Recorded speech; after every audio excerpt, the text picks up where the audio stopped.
मैं Kuldeep Singh toppers club IAS academy में सभी अभ्यर्थियों का स्वागत करता हूं। जैसा कि आपको पता है आरओ का नोटिफिकेशन आ चुका है और साथ में अपर निजी सचिव के भी लिए नोटिफिकेशन आ गया है। ये सभी जितने भी एग्जाम हैं आपने इनका सिलेबस देखा होगा, इनका प्रीवियस ईयर क्वेश्चन पेपर देखा होगा, आप जानते होंगे इसमें फैक्ट बहुत ज़्यादा पूछे जाते हैं। कॉन्सेप्ट आपके क्लियर होने के बावजूद भी अगर फैक्ट रह जाते हैं तो यहाँ पर ये एग्जाम आपके हाथ से छूट जाता है। तो कॉन्सेप्ट तो चाहिए ही चाहिए, लेकिन फैक्ट भी चाहिए। तो इस फैक्ट को पूरा कराने के लिए हमारी संस्थान ने क्वेश्चन के माध्यम से एक सीरीज लॉन्च की और उस सीरीज को हम और बाकी हमारी टीम मिलकर करा रही है। इसमें मैं राजव्यवस्था के क्वेश्चन जितने हैं जो कि बने हुए हैं, पहले आए हुए हैं या आ सकते हैं, अति संभावित प्रश्न जो है वो टॉपिक द टॉपिक कराने का प्रयास करूंगा। इसी में मैं पहला श्रृंखला लेके आया हूं, यानी पहली सीरीज लेके आया हूं। क्वेश्चनों की संख्या तो कम जरूर रहेगी, पर ये वो क्वेश्चन है जो बहुत महत्वपूर्ण है और बाकी ऑप्शन को समझते हुए हम क्वेश्चन में आगे बढ़ेंगे। टॉपिक द टॉपिक इसको करेंगे, ठीक है। चलिए आगे देखते हैं। तो सबसे पहला क्वेश्चन हम लेते हैं इसी क्रम में। पहला क्वेश्चन जब आप देखेंगे तो उसमें कहा गया है कि 11 दिसंबर 1946 को किसे संविधान सभा का स्थायी अध्यक्ष चुना गया। क्वेश्चन काफी पुराना है लेकिन बार बार पूछा जाता है, इसीलिए इसको छोड़ा नहीं जा सकता। आपने बहुत बार इस क्वेश्चन को पढ़ा होगा, कुछ लोगों के लिए क्वेश्चन नया भी हो सकता है। तो मैं आपको बता दूं, यहां पर सबसे पहले लाइन करने वाली जो बात है, यानी अंडरलाइन करने वाली जो बात है, वो है स्थायी सदस्य यानी स्थायी अध्यक्ष चुना गया। यहां पर जो स्थायी अध्यक्ष चुने जाएंगे वो होंगे राजेंद्र प्रसाद।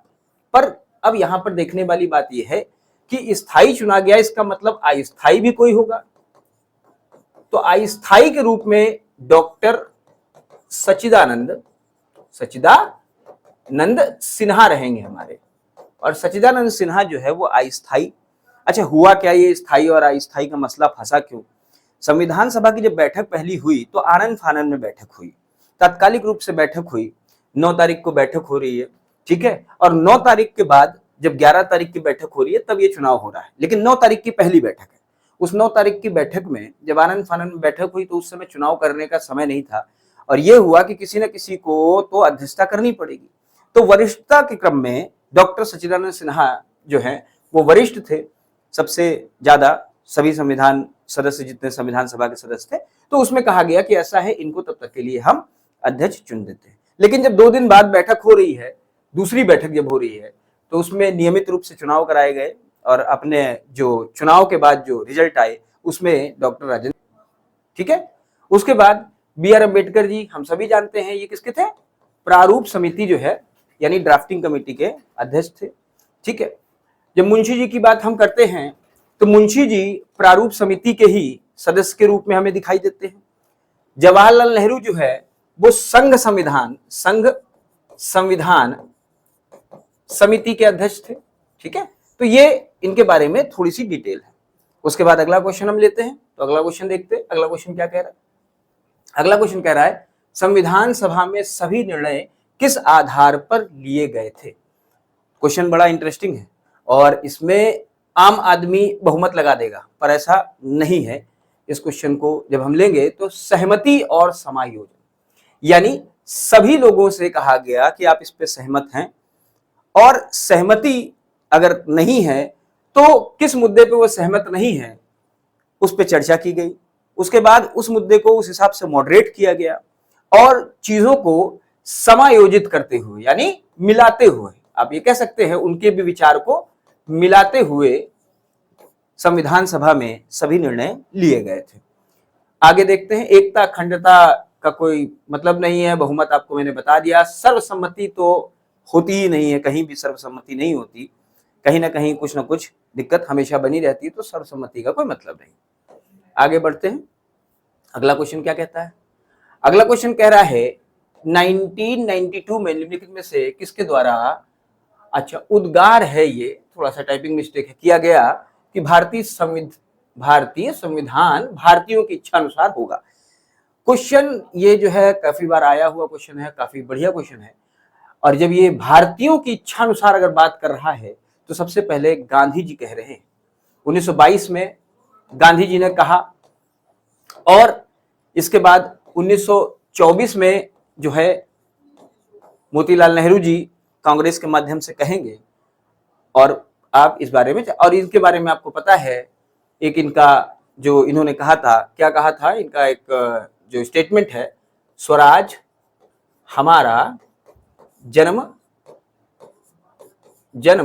सिद्ध अधिकार है।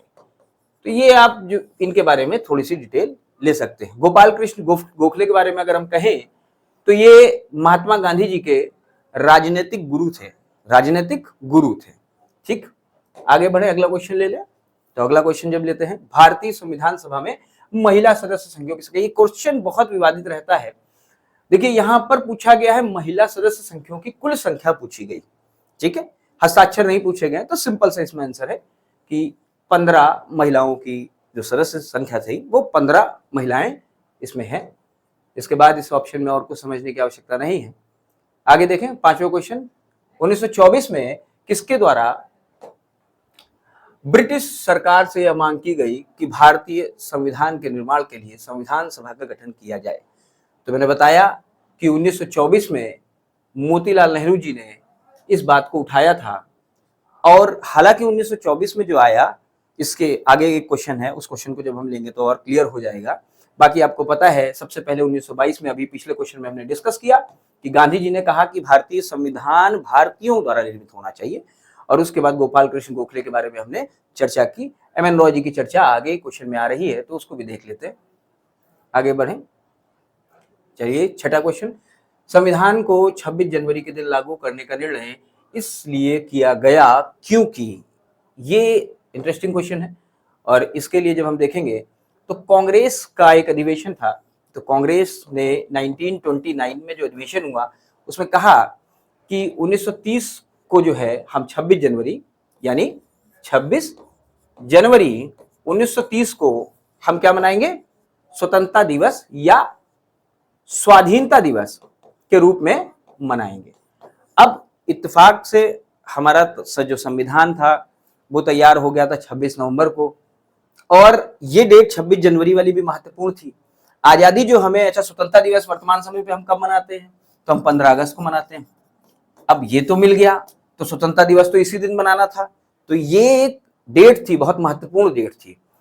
तो कांग्रेस चाहती थी कि इस डेट को, क्योंकि ये डेट जो है वो संघर्षशील लोगों की द्वारा जो है इन्होंने संघर्ष किया था। उस समय इतना आसान नहीं था कि आप जो है स्वतंत्रता दिवस कभी भी मना लें।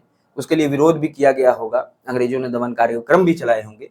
तो इसको डेट को याद करने के लिए, और यहां से इन्होंने पहली बार मनाना शुरू किया। तो वो डेट जो कैसे याद की जाए, तो उन्होंने 26 जनवरी 1950 का दिन जो है संविधान के रूप में चुना, और उन्होंने संविधान वहां से लागू किया। ये यहां से आप पढ़ सकते हैं, ठीक है। भारत छोड़ो आंदोलन की अगर हम बात करें तो 8 अगस्त को हम डेट इसकी अगर मैच करें तो 8 अगस्त को जो है, जब बॉम्बे में ग्वालियर टैंक मैदान में जब इसके बारे में यहाँ हुआ, तो 8 अगस्त से 1942 में ये प्रस्ताव पारित हुआ। वहीं से जो है भारत छोड़ो आंदोलन माना जाता है। बाकी कोई ऑप्शन आप देख सकते हैं, किसी उसमें नहीं है। आगे देखिए, हाँ, मैं यहीं पे क्वेश्चन पे कह रहा था कि पिछला क्वेश्चन जो मैंने कहा कि मुंशी जी के विचार यहाँ देखने को मिल जाएंगे, तो आपको मैंने आंसर बता ही दिया। औपचारिक रूप से प्रतिपादित किसने किया था, तो औपचारिक रूप से प्रतिपादित करने के लिए एम.एन. रॉय जी हैं। एम.एन. रॉय जी जो हैं, उन्होंने कहा कि औपचारिक रूप से संविधान के बारे में बात करने के लिए, क्योंकि जब औपचारिक रूप से आप प्रतिपादित करने की बात करते हैं, हालांकि यहाँ पर एक चीज और देखने वाली है कि जब एम.एन. रॉय जी कर रहे हैं, लेकिन इसका लोकप्रिय बनाने का इसका काम कौन कर रहा है अपने अधिवेशन के माध्यम से, तो लोकप्रिय, इस मांग को लोकप्रिय बनाने का काम जो है वो जवाहरलाल करेंगे। जवाहरलाल नेहरू जी ने इसको लोकप्रिय बनाने का काम किया अपने कांग्रेस अधिवेशन के माध्यम से।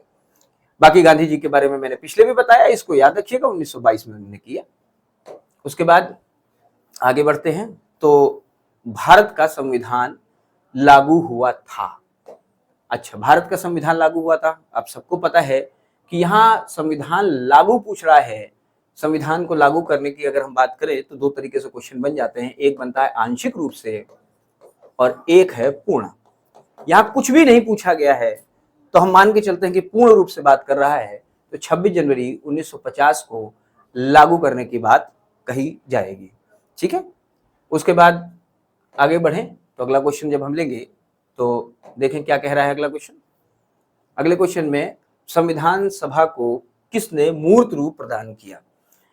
जब हम मूर्त रूप की बात करते हैं, संविधान सभा में मूर्त रूप की अगर हम बात करें तो हमने देखा वैसे एम.एन. रॉय जी भी हैं जिन्होंने औपचारिक रूप से बात की है ना, औपचारिक रूप से बात की।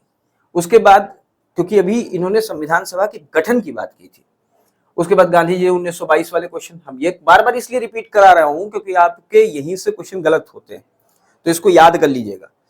ठीक है, 1924 में हमने देखा मोतीलाल नेहरू जी की बात की। उसके बाद जब मूर्त रूप की बात कर रहे हैं तो जवाहरलाल नेहरू जी हैं। संविधान सभा को मूर्त रूप प्रदान करने का श्रेय इन्हें जाता है और इन्होंने उद्देश्य प्रस्ताव भी संविधान में पेश किया। इन्होंने क्या पेश किया? उद्देश्य प्रस्ताव। और वो उद्देश्य प्रस्ताव वर्तमान समय पे क्या है तो संविधान की उद्देशिका यानी इस समय हमारी प्रस्तावना हो रखी, उसी का रूप है ये। आगे बढ़े तो अगला क्वेश्चन क्या कहता है, अगले क्वेश्चन को देखें। हाँ, संविधान पांडुलेखन समिति, कभी कभी नाम कंफ्यूज कर देते हैं। अब आपने देखा यहाँ पांडुलेखन, तो पांडुलेखन का सीधा मतलब है वो कह रहा है लेखन समिति यानी प्रारूप समिति के बारे में चर्चा कर रहा है। जैसे ही प्रारूप समिति आपको आ गया, क्वेश्चन आपके लिए आसान हो गया। यहाँ पर कौन है प्रारूप समिति के? निम्नलिखित में से कौन सदस्य नहीं है? अच्छा, प्रारूप समिति के सारे सदस्य आपको याद होने चाहिए और आप यहां से जब लगाना शुरू करेंगे तो अय्यर थे, सादुल्ला थे, मुंशी जी थे। मैंने कहा था मुंशी जी का क्वेश्चन आगे मिलेगा। जवाहरलाल नेहरू जो है वो नहीं थे। वो क्या है? वो संघ संविधान समिति के अध्यक्ष हैं। संघ संविधान समिति के क्या है? अध्यक्ष हैं। और प्रारूप समिति के अगर पांडुलेखन समिति के अध्यक्ष की हम बात करें तो कौन है? तो डॉक्टर B.R. आम्बेडकर इसके अध्यक्ष हैं। ठीक, आगे जो है हमने कहा था 10 क्वेश्चन चलेंगे, 10 क्वेश्चन हो गए हैं और आपको उम्मीद करते हैं कि इसमें बहुत कुछ सीखने को मिला होगा। और आप इन 10 क्वेश्चन को 10 क्वेश्चन की तरीके से मत लीजिए, इस वीडियो को 2 बार कम से कम देखिए और जितने मैंने ऑप्शन डिस्क्राइब किए उन सबको आप लिख मारिए। जिससे क्या होगा कि आपके आने वाले जो क्वेश्चन हैं यानी इससे कुछ मॉडिफिकेशन करके अगर क्वेश्चन बन सकता है तो वो क्वेश्चन भी आपके बनेंगे। फैक्ट बेस्ड क्वेश्चन मैंने इसलिए लिए थे क्योंकि आरओ एआरओ में जो फैक्ट बेस्ड क्वेश्चन है उनकी संख्या बहुत रहती है और अब यहाँ पर रोज डेली आपको 10 क्वेश्चन मिलेंगे और वो आगे 1 महीने जब आप बात देखेंगे तो आपके पास काफी क्वेश्चन का संकलन हो चुका होगा, आपके नोट्स काफी अच्छे बेहतर हो चुके होंगे।